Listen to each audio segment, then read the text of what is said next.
So this is where we ended off, and I asked you all if all of these were electrolytes. So let's pause for just a second. Let's refresh. What is the definition of an electrolyte? Okay, that yes, but what will it do? It conduct electricity. So if I take a circuit with a light bulb or something that has the ability to run off of electricity, will it cause it to work? Yes. So there's two. There is that is what electrolyte is. It will conduct an electric current. But what allows it to conduct an electric current?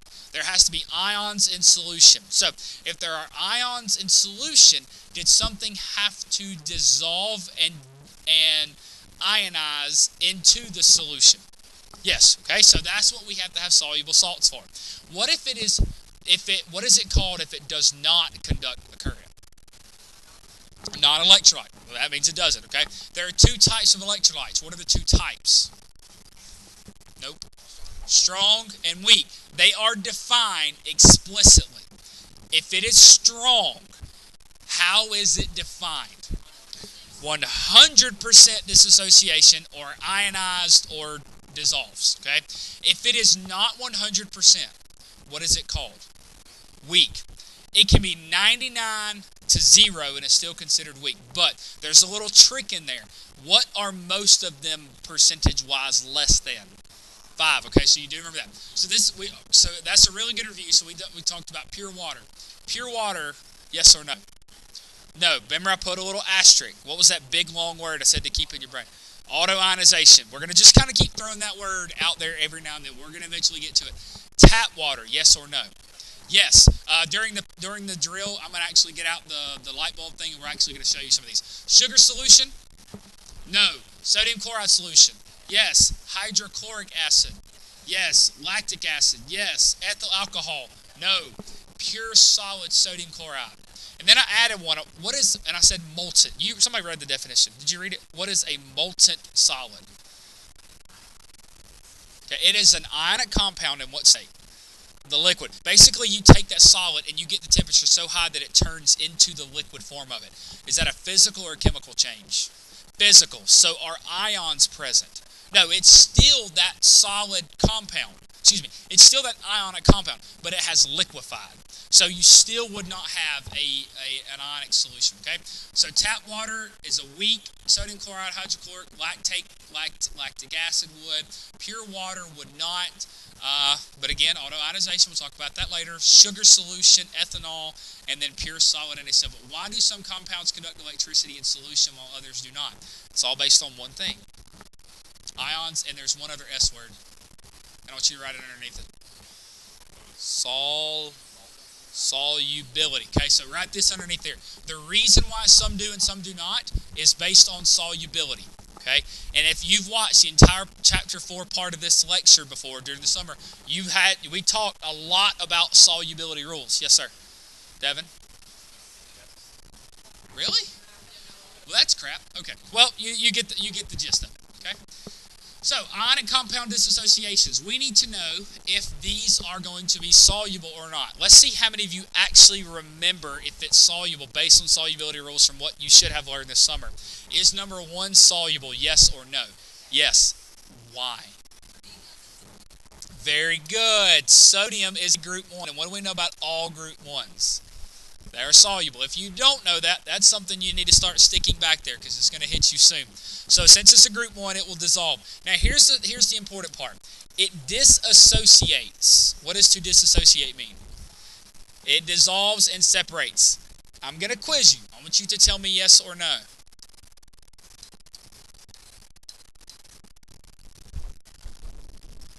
Right or wrong? Sarah, don't write that. That's wrong. Okay, good. That is wrong. What is it going to disassociate into? What do we call those things? Ions. Ionic compounds disassociate into ions. Okay? So you've got Na plus and Cl minus. So if we were to take this and dump this in the water, for every 1 sodium chloride particle, how many sodium ions would you get? 1. How many chlorine ions would you get? 1. So let me ask you this. If I drew water molecules around the sodium, what part of the water would face it? Why the oxygen? Very good. It's partially negative. Let me make sure. So here, here, and here. And I'm going to do them smaller and in white. So 1, 2, 1, 2, 1, and 2. So, but what side would face the chlorine? Why the hydrogens? Because they're partially positive. Very good. I'm just going to do 2 here because I'm too lazy to change it. Not any different. Yep. There we go. So there and there. So we're going to have the hydrogens, a bunch of Mickey Mouses facing you, right? Now, and I've told you this once because the AP question from last year did this. At minimum, how many should you draw? 4. Everybody cool with that? So every time you disassociate it, make sure that every ion has at least 4 water molecules surrounding it with proper orientation. Now let's look at let's skip down to the third one. MgCl2. What is it going to dissolve into? Very good. Mg2 plus 2 Cl minuses. So if we drew one solid magnesium chloride particle dissolving, how many magnesium ions should you have? 1. And how many chloride ions should you have? 2. Does that make sense? Why are there 2 chloride ions? Because it's Cl2 in the solid. That makes sense. What if I did it at what if I had something? Did that light go off? I heard like a dun-dun-dun, and it clicked off. That scared me. All right, so what if I had 3 magnesium magnesium ions? How many chlorides would I have to have? Why 6? Well, not that, but it's a 1-to-2 ratio, right?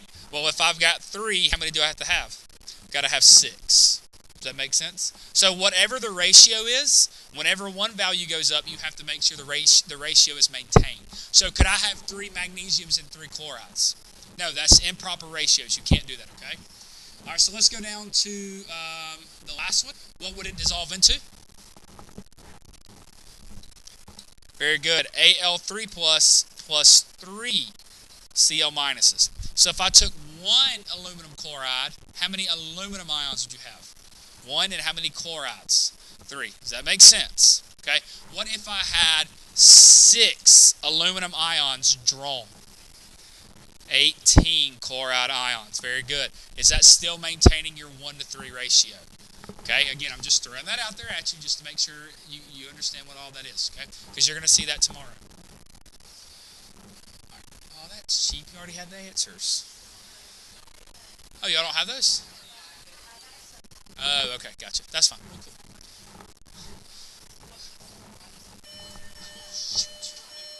All right. So, here's something that you kind of need to understand and comprehend of how it works and how it goes. Jacob. Is my pen up there? Yeah, it's on the corner. Thank you. So this is the. Oh my gosh. So here's the interesting part. Ions tend to stay in solution where they can conduct current rather than reforming a solid. So what does this tell us about those particles? Yes? What are we going to ask?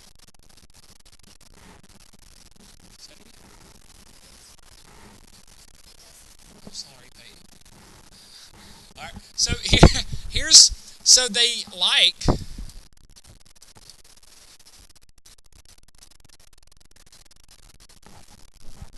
getting there.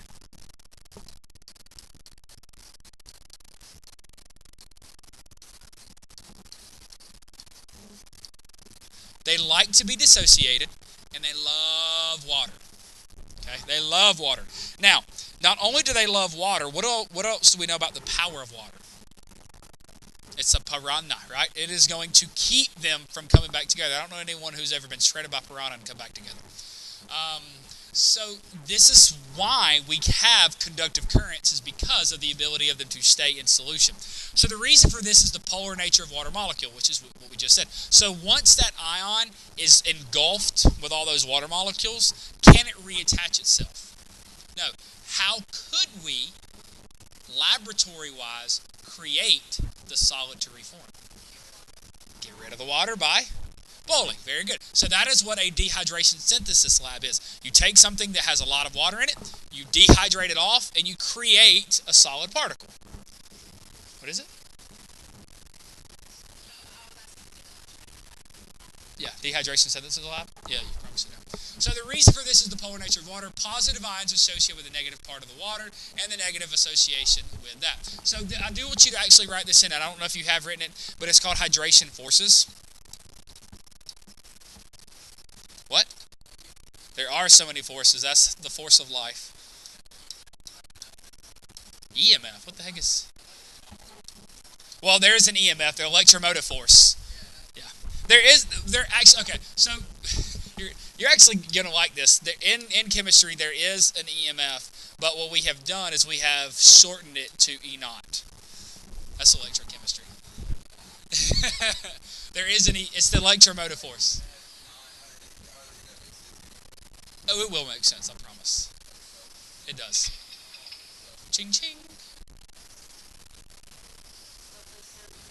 Awesome.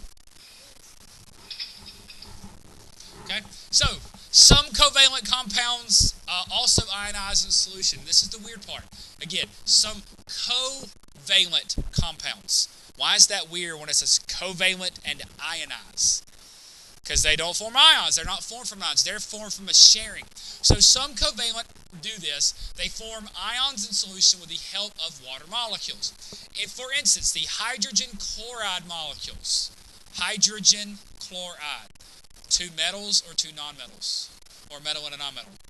So we've got two nonmetals, right? So these two things, so come on, these two, hello, these two things right here form a covalent bond. Now, are covalent and ionic the same or different? They're different. But if I had not told you that hydrogen chloride molecule, how would you have known that was covalent? Because of the word molecule. Very good. So we have this to form. So if I take solid hydrogen chloride and I dump it into water, what have I created? Hydrochloric acid. Very good. Because there are two things that all acids must have. What's the one thing acids must have? Water and a hydrogen. Just have a detachable hydrogen. Now, what do I mean by detachable? It'll come apart. So this will come apart, and it is surrounded in water. It's now in an aqueous solution. So, for instance, the hydrogen chloride molecules, which are polar. First of all, why is HCl polar? Very good. That difference in polarity because of what's more electronegative, chlorine or hydrogen? Chlorine, so you got that polar in. Gives up their hydrogens to water, forming the chloride ions, and this is the new buzzword of the day, which you probably have seen. The hydronium ion. Okay? What is hydronium? What is hydronium? What? No.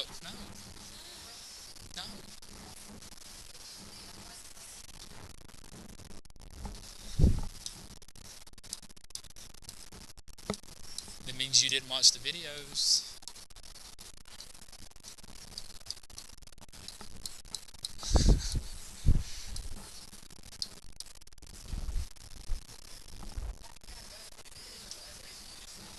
But what is it? Very good, Colby. Thank you. It is water with the addition of what? The hydrogen.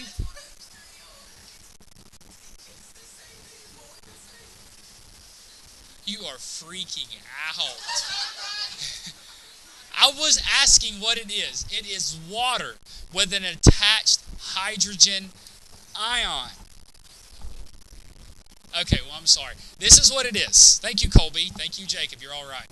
So it's water that has taken, let me show you again. So this is what the reaction is. So we've got HCl plus H2O. So what's going to happen chemically to this polar covalent compound? It's going to split, right? So you've got the ions. So what's going to happen with this water? Water is going to love this thing, and water is going to love this thing, right? So it's going to surround them both. So I know what you're asking. Well, why do we get the chloride ion and not H2OCl, something like that? Yeah, it doesn't really matter. But this is the important part, is we do get this thing. Okay? We do get what's called the hydronium ion. And what has happened is it's actually made a bond, not a force. That's the difference. Say it again. It's huge. H3O plus. Okay? So let me ask you this. If I take the chloride ion, can I surround it with a bunch of water molecules, Peyton? All right, so I can take this, and I can take this, and I can take this. Let me get the smaller ones. I can get this going. Ooh, I did that wrong. Why is that wrong? Very good. I did the hydrogen on the wrong side, so I do. Yep, thank you. So I need to change this to here, this to this. So I've got to get the hydrogens on this side because it's the positive to negative, right? Do you agree this is true?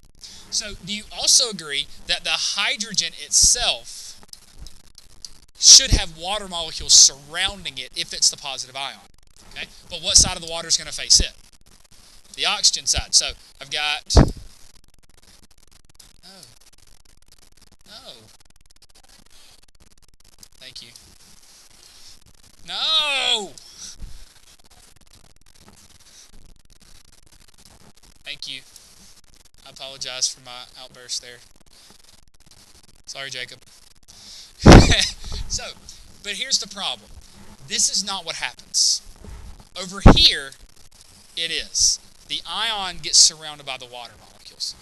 But this is not what happens. Because technically, what is formed is the hydronium ion, which takes the water molecule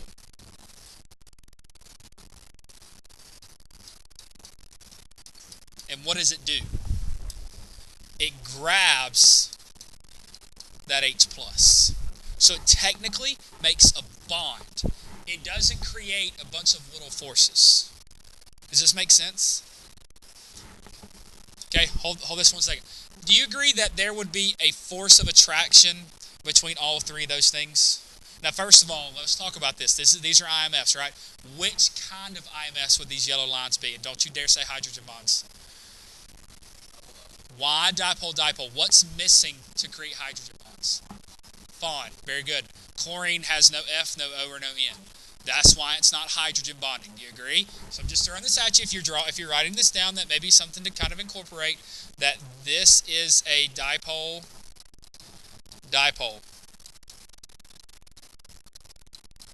Okay, that is a dipole IMF, right? But over there, in this big red circle, none of those things are created. True or false? Because this is. Is this a molecule? This turns into an entity itself. So we technically have a molecule that is formed. But technically it's an ion at the same time. Okay? So instead of it forming IMFs, it actually forms a bond.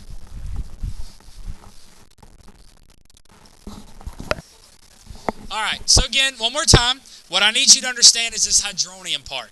Again, you kind of saw the electrolysis with all those solutions, how some will turn the bulb on, some won't turn it on, depending upon what solution you're working with. But the one I wanted you to notice is this is a hydrochloric acid. Hydrochloric acid really is the one that normally shows up the strongest because it's got pure ions in solution. But here's where it's different. If this had ions present, would the water be kind of subduing it a little bit because it's surrounding that ion?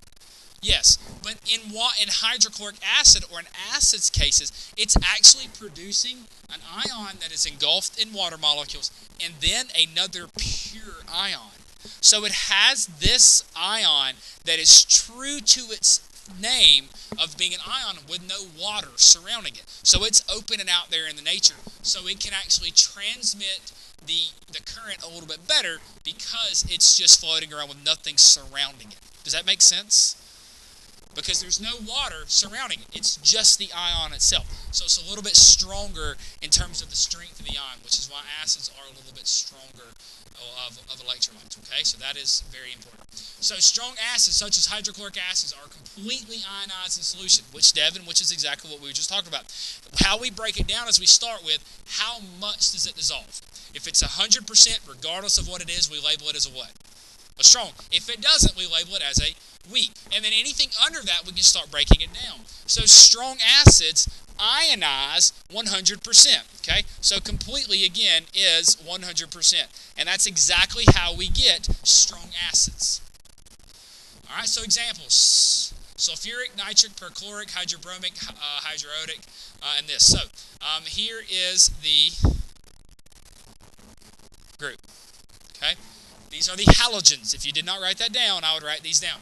These three are the halogenic acids, or the halogen acids. Now, if I were here tomorrow, you would have a quiz on these and the 8 bases tomorrow, but I won't be here, so it will be on Monday.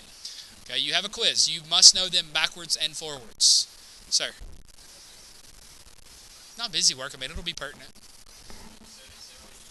You'll have a quiz on the 8 strong bases and the 6 strong acids. I'll tell you a second. On Monday. So, these are the halogen strong acids. Yeah, we're going to get to this in just a minute. Okay? But here's the deal. I said they're halogen acids. What's missing? Fluorine. What is fluorine? The HF is missing. Why?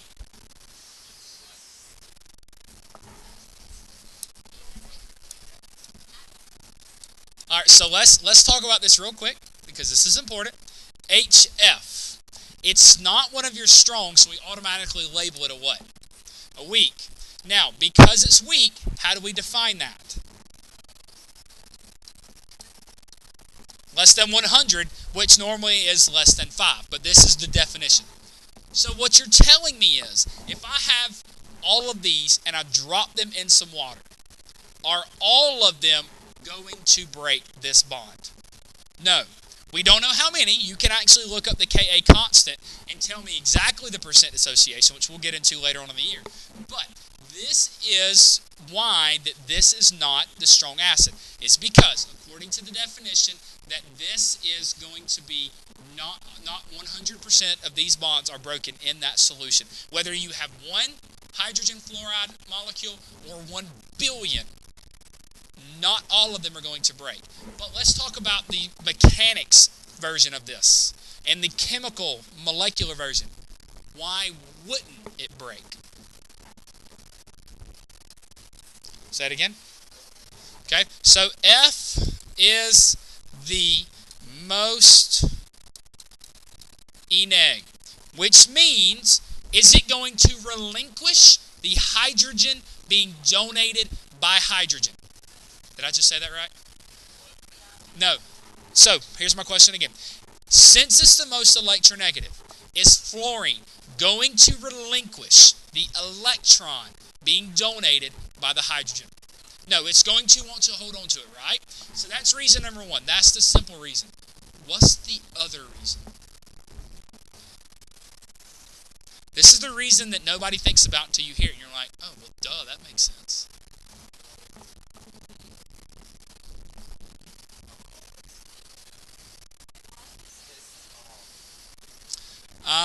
Compare me to Sarah. Size.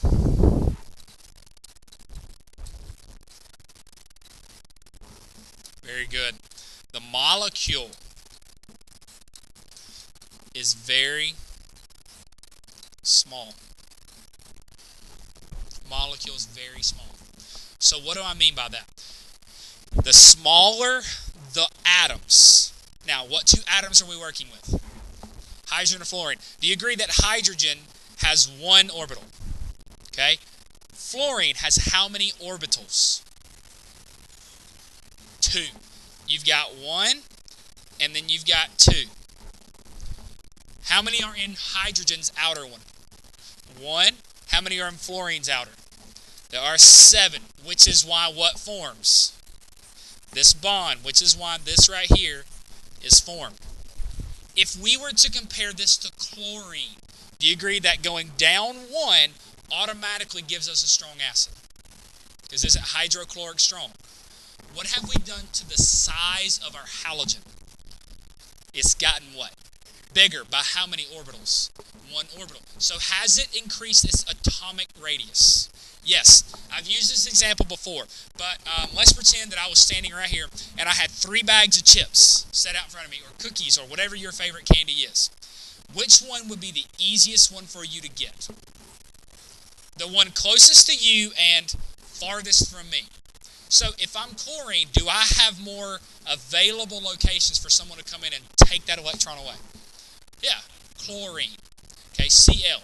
So since Cl is bigger, then this bond is a tad bit weaker because it's a little bit longer. Okay, so the longer something gets, the weaker or stronger it gets. If you take anything and you start expanding it, is there more of a fracture point in it somewhere, physics people? Yes, you should know that, okay? Because the force pushing down, the shorter it gets, the more force, the more it breaks, right?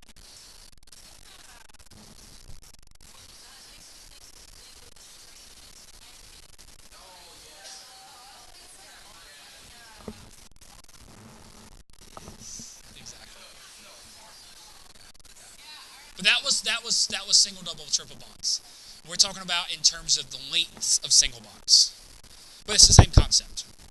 Yes, sir.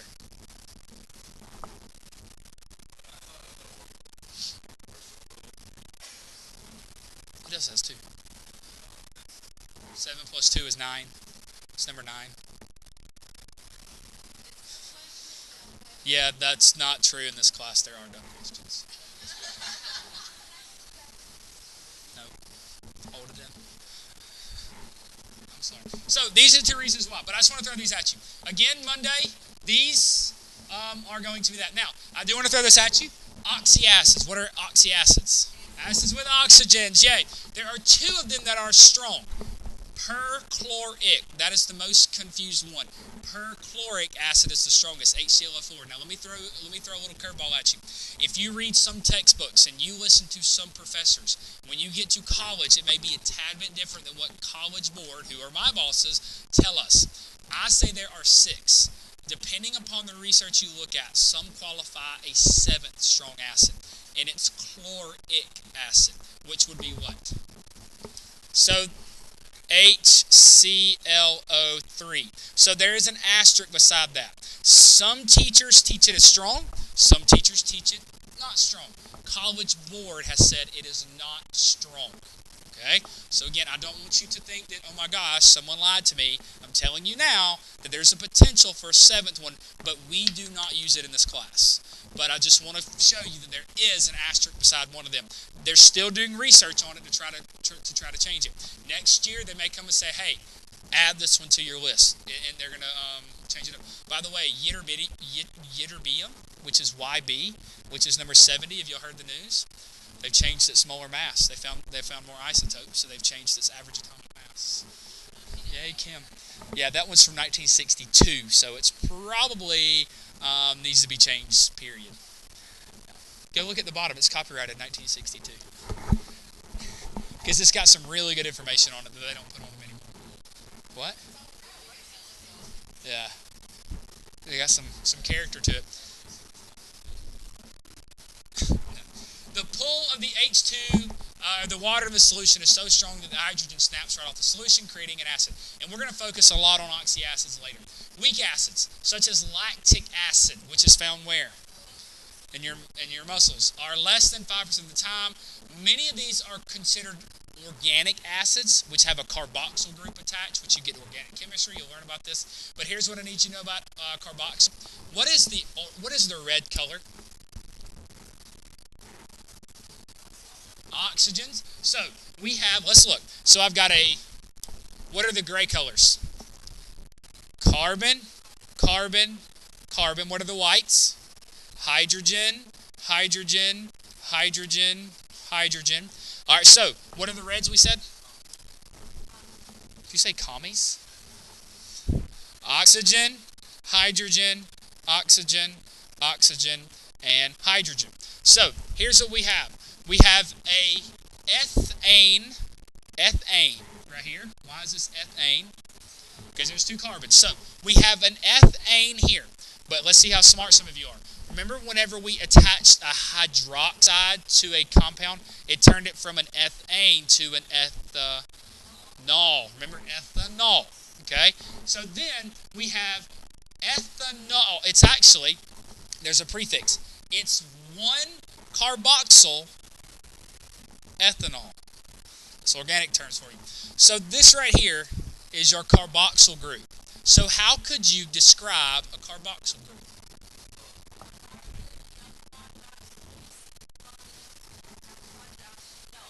Very good. It's a carbon that has a double bonded oxygen. How in the world do you see a double bond? There are 2 sticks, okay? So we've got a double bond here. So again, this is our double. And then we have a singly bonded hydroxide. So that is what is considered a carboxyl group. So that would be what lactic acid is. Okay? So again, it's a double bonded oxygen and a hydroxide group that will not give up its hydrogen very easily as well. Because of the carboxyl group, organic acids are sometimes called carboxylic acids, which are mainly found in your citrus fruits. So citric, malic, butyric, amino acids. What? Ranch. That's what's in ranch. Butyric acid. Absorbic, and then acetic acid is vinegar. This is an enormous group. So if I asked you to memorize the weak acids, could you do it? It's millions of them. No, you can't. Is it easier to memorize 6 strong? So if it's not one of your 6 strong, then automatically it is weak. Okay? However, most covalent compounds do not ionize, such as sucrose, which is what? Sugar. And ethanol. Remember, eth means what? No. Eth is 2, and where does the nol come from? The hydroxide. What do we know about this hydroxide? It's very important to us.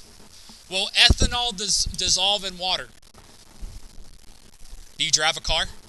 Do you put gas in it? What's gas made up of? Water and ethanol. Do ethanol and water mix? Yes. So this makes it what? Polar. What do polar things dissolve? Other polar things. So this is why we have gasoline, is because we have an ethanol and we have water. Could you have pure ethanol? Could you have it? Could you put it in your car? Not unless you're working for NASA. Okay? Just say it. Yes, ma'am. Okay? That is the valve. I don't know exactly where they got 85, 87, and 93 from, but it is the concentration ratio of ethanol to water. It's actually more water than it is ethanol. The higher the number, the better it is for your engine. There's more ethanol in the higher grades of the gasolines. They charge you more because it's better for you. And some cars actually require that type of fluid to go in to make the combustion engine work, because water isn't good for the mechanisms of the engine. So the more because whenever the combustion, think about it, that ethanol is going to combust. So when the spark plug lights, the ethanol that's in the piston basically evaporates. But when it combusts, this ethanol is combusting, right? So what's it going to produce? CO2 and water. Where did the CO2 and water come out of the vehicle? The exhaust pipe. Combustion engine. Does that make sense? So when the spark plug fires, do you agree that all combustion reactions have to have an ignition source? What is the purpose of the spark plug on the chemistry part of it, providing the spark? What is it really doing? What kind of energy? Activation energy. It's providing that enough activation energy to get the reaction started. Once a car gets started, does it continue to combust and combust and combust? Because every time the piston goes up, it's forcing it's the little bitty thing that sits in the head of your pistons of your engine, that spark every time it pushes the piston back down. Because when the piston comes up, there's fuel in there, and it sparks, it blows up, and forces the piston back down because of the pressure. Starting there. Alright, so other covalent compounds that ionize in solution. Again, this is important. Other covalents. Why is that weird? There are no ions in covalent compounds. But what do you notice they're doing? They are ionizing, which tells me, can they dissolve in water? Yes. So some of the compounds that contain the hydroxide ion. Now, when we see hydroxide and we see something dissolving, what's probably going to be the thing that pops in our head? A base. But I need to forewarn you, do all bases have hydroxides? No, but I will tell you this, all strong bases have hydroxides. That is something you can define. If it's strong, it has to have a hydroxide. But there are many weak bases that don't have one, so you can't use that. So when these compounds are dissolved, the cations and the OH ions are separated and move independently. That these compounds that do this are called bases. Okay? And so that's essentially what's going on there. So strong bases, when they completely dissolve, they are called strong because they 100% ionize. Now, so right here, these are your 8. These are the ones you have to have memorized by next Monday. I will tell you this, and I'll make it a little bit easier. If you will draw a line between cesium and calcium, which if you've already done this, you should know this. The ones that are above the line are what groups? They are group 1s. The ones that are below the line are what? Group 2, but specifically what part of group 2? cCh or CBS, whichever one you prefer. Everybody know what I mean when I say that? Calcium, barium, strontium, cCh. Okay? Now, as we have with the halogen acids, we had one of them missing. Which one? Fluorine. Why? It's 2 electronegative, and the size of the molecule is too small for anything to break that bond. Same concept with beryllium and magnesium. They're too small. The hydrogen, to release hydroxide, there's too much Zeph. Now, Zeph is an important word that some of you may or may not know. I need to talk about this. What is Zeph? Well done. I have talked about this, haven't I? Was that in the video? Okay, well, some of you didn't watch it, so I need to talk about it. Peyton. Don't give me that look. Stop putting your hands up and giving me that wiggle head. Effective means what? Nobody can ever define that. Because if you can't define them, you can't use them. No, you don't.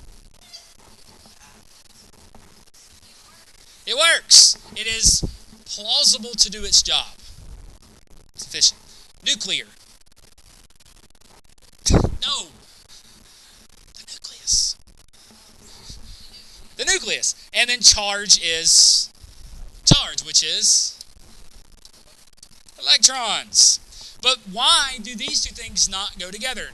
Nuclear and charge.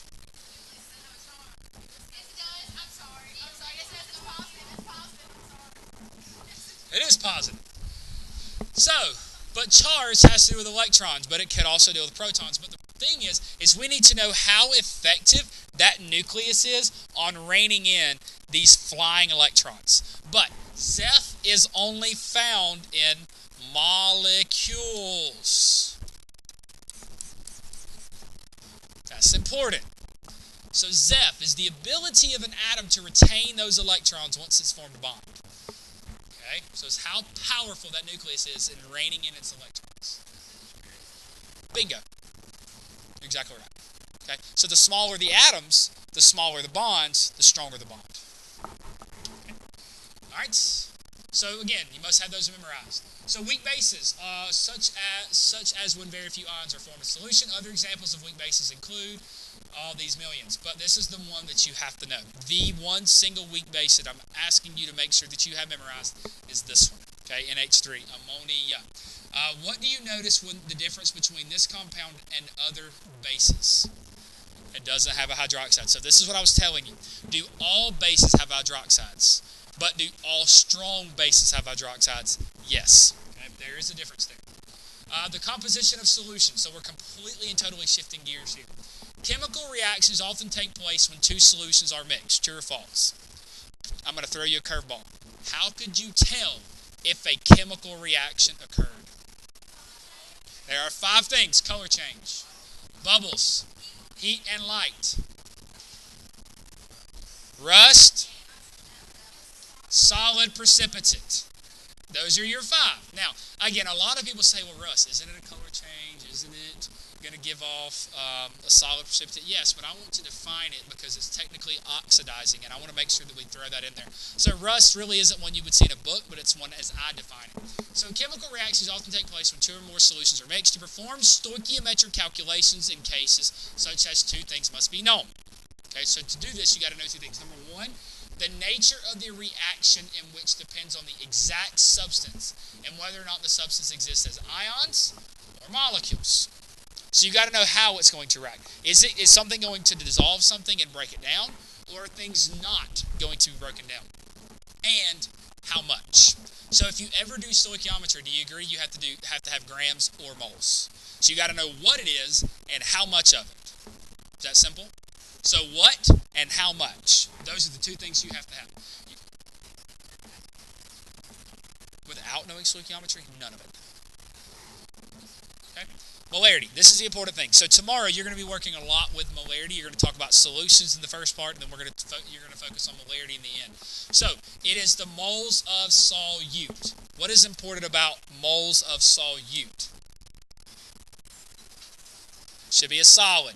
It should be getting dissolved into that solution. Now let me ask you, does it have to be a solid? Could it be a gas? Can you have a concentration of a solution with a gaseous created solution? Do you drink sodas? What it makes it carbonated? What gas? CO2. Carbon dioxide has been dissolved into the water, right? If you're drinking it, what would make you say a Coke's flat? What would make you say it? It's not fizzing, and it kind of tastes a little bit different, right? But chemically, why is it flat? All the CO2 has been dissolved out of the water and back into the atmosphere, right? So why does it have to be pressurized?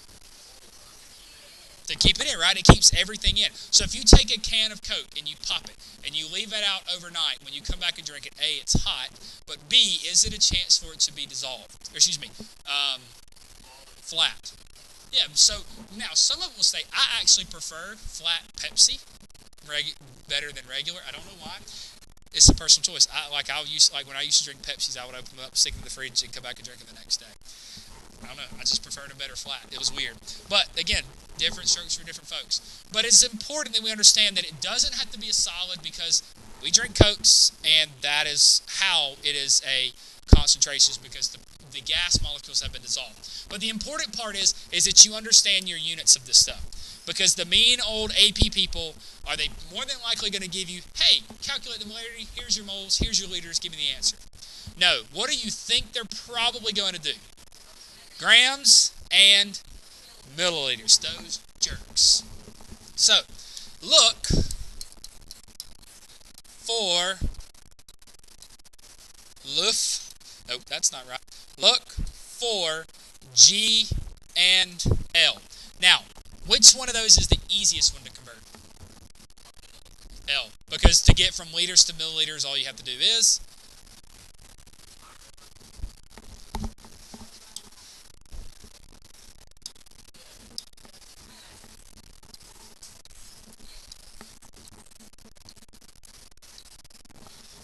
what is this relationship? So what do you do?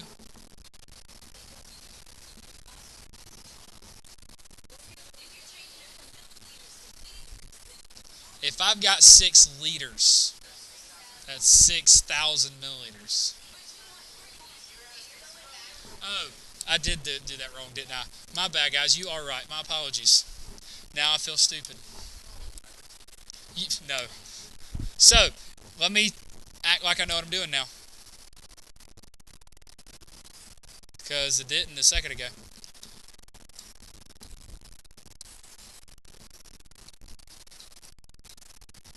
So now, we would divide. Brianna, my sincerest apologies. I knew what I was doing was right, but I wasn't explaining it in the right way.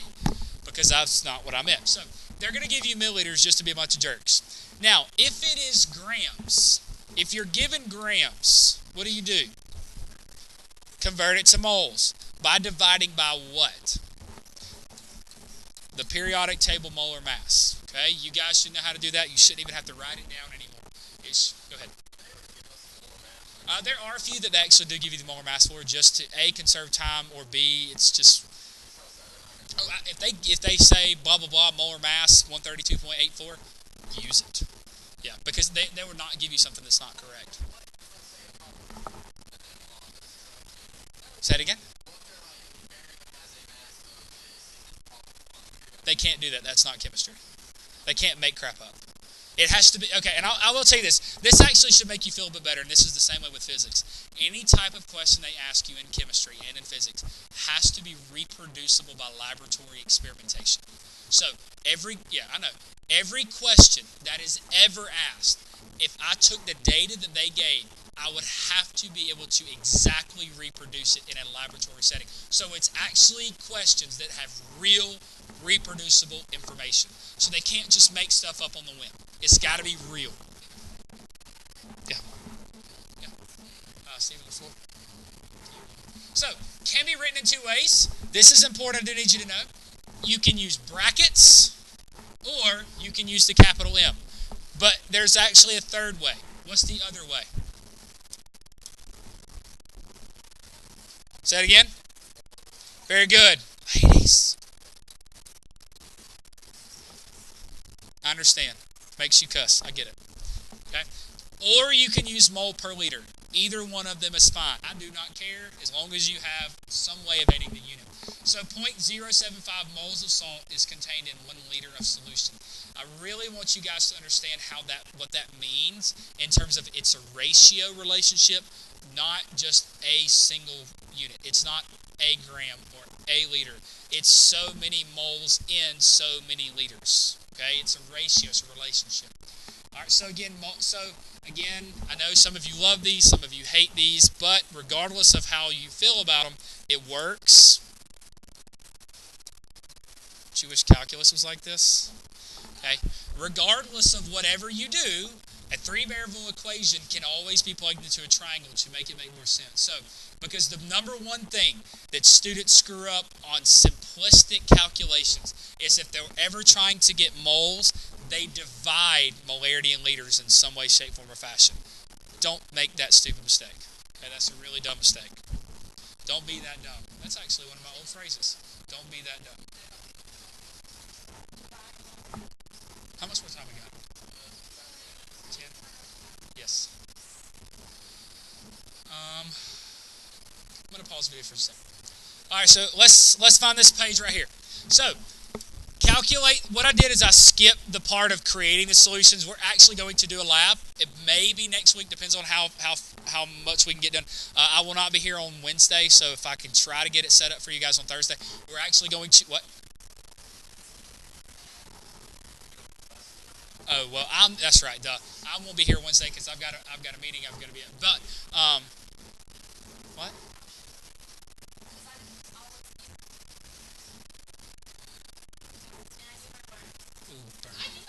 Okay. So we're actually going to do a lab, but I will probably wait until we cover dilutions because we're going to do a solution and a dilution lab all at the same time because it's pretty simple and we'll go right through those. But I want. No, that's fine. But I want to go ahead and be able to cover both of them before we actually do one of them. That way, once we get it out, we can do it all. We can be done with it. So the calculator of a solution prepared by dissolving 11.5 grams of solid NaOH in enough water to make 1.5 liters of solution. So again, if I need the molarity, I know that molarity is what? Moles over liters. Were they sweet to us in this problem? Kinda. Why were they good to us in one way? They gave us liters. They were sweet in that aspect, so 1.50 liters. But the problem is I don't have moles. I need moles.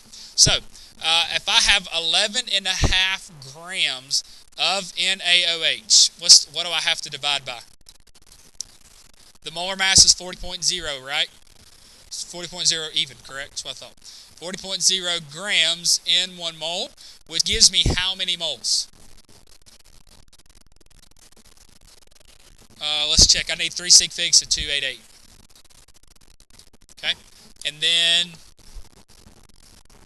hold on. Moles. And And then, what's the final answer?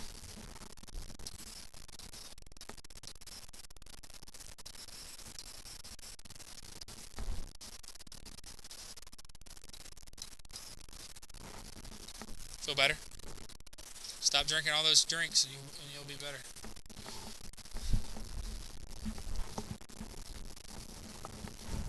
So are all three of these appropriate? Here's what you might see on the AP exam if they write a question like this. Are you kidding me?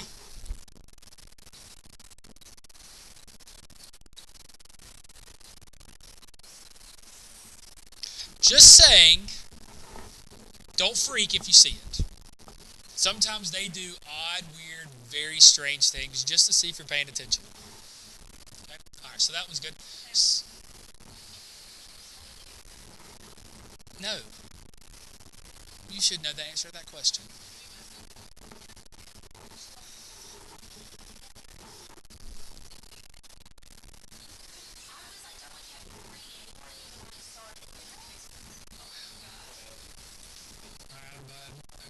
All right, so calculate the molarity of a solution. Peyton, I should ask you to explain this to me. All right, so calculate the molarity. First of all, I'm going to stop right there. Calculate the molarity. Give me the formula for molarity. All right, so that's what I'm doing. No, because it'll take her forever to write it. All right, so I've got moles over liters. So I'm solving for moles over liters, right? Is there anything? So let me finish reading. Calculate the molarity of a solution prepared by dissolving 1.56 grams of gaseous hydrogen chloride. Notice what I just said. This is interesting because we talked about this. Gaseous hydrogen chloride. Can you still have a concentration of a solution with the dissolved gas? Yes. So basically this is just creating a soda without carbonation. This is something else. So dissolve in enough water to make a 26.8 milliliters of solution. Do what? Yes.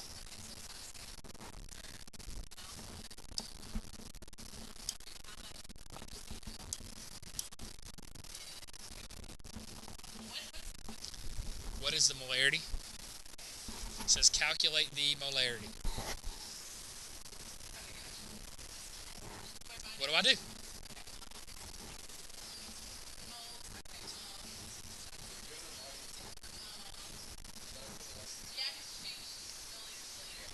Okay, all right, let's start there. Milliliters a liter. So I've got 26.8 milliliters. Peyton, how do I get that 2 liters? Divide by 1,000. So Peyton, what would that do?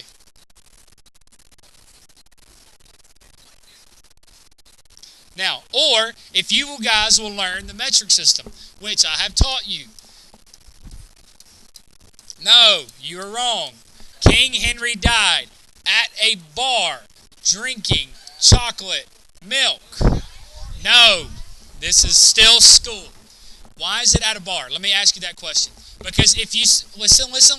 So if you have KHDDCM, King Henry died drinking chocolate milk, you forget the standard unit. You forget the base unit because you forget that the meter, the liter, the second, the Kelvin, all of those things are here. So if you're trying to get from here over to one of these,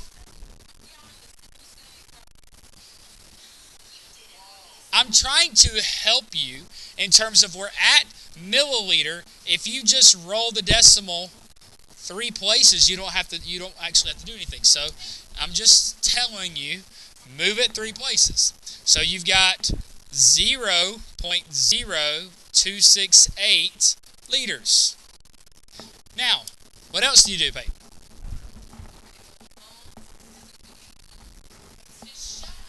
What? All right, so I'm going to draw this. So I've got 1.56 what, Peyton? Of what?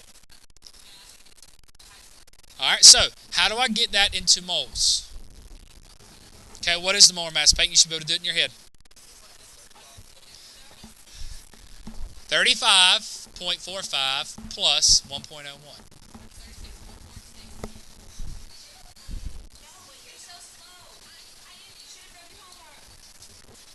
She's just telling the truth. Now do that in your head. Don't say anything out loud.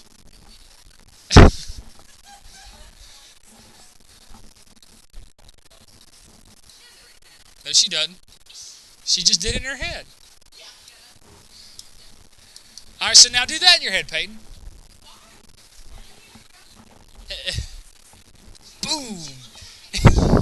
What is it?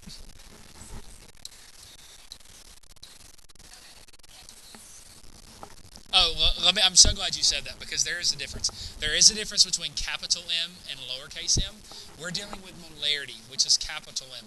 There is something that we will not cover. It is no longer part of the AP curriculum called molality. Okay? And it is kilogram per liter. So I just want you to be aware when you get to college, if you hear the term molality, it is real. It is a lowercase m, and it is kilogram per liter. So what's the difference in molarity and molality? You're working with a different top unit. You're working with a mass per volume versus a mole per volume. So technically, you're kind of still the same, but your units are a little bit different. Because truthfully, if you're in a lab, what's easier to do? Molality is a lot easier, right? So molality is used in labs. Molarity is used in calculations.